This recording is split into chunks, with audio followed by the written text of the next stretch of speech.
दूसरा मसला इसी से रिलेटेड है। साहब कहते हैं कि मैंने ऑनलाइन कोई चीज़ ख़रीदी थी, ख़रीदने के बाद मैंने उस पर मुनाफा लिया था। अब कुछ दोस्त कहते हैं कि ये मुनाफा जो है ये सूद है। क्या कब्ज़ा करने से पहले किसी चीज़ को आगे बेचना, मनकूली चीज़ को, जायज़ तो नहीं है? अगर जायज़ नहीं भी है तो क्या मुनाफा जो आया वो सूद होगा? नहीं, ऐसा नहीं होगा। ठीक है, अमल तो नाजायज़ था।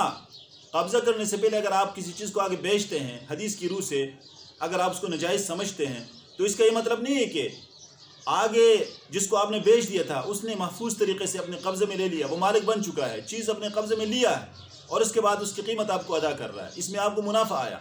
तो इस मुनाफे को सूद कहना बिल्कुल दुरुस्त नहीं है, उसको हराम नहीं कहा जा सकता। क्यों?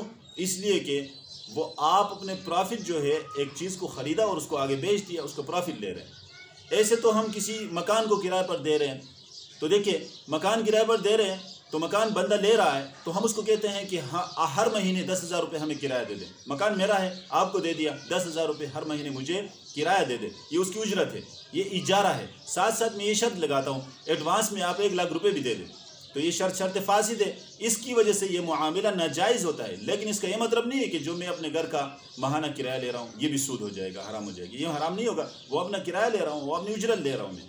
इसी तरह एक आदमी जो है, आप रिक्शा में बैठते हैं, रिक्शा में बैठने से पहले आप तय नहीं करते हैं कि फ़लान जगह मैंने जाना है लेकिन पैसे कितने लेंगे, या आप पूछते नहीं, बताते नहीं हैं, तो ये भी मामला फासिद है। फिर वहाँ पहुँचने के बाद आपके और उसके दरमियान झगड़ा होता है, फिर वो बंदा जो है आप 400 कहते हैं वो 500 लेता है, तो ये 500 उसके लिए हराम नहीं है। क्यों?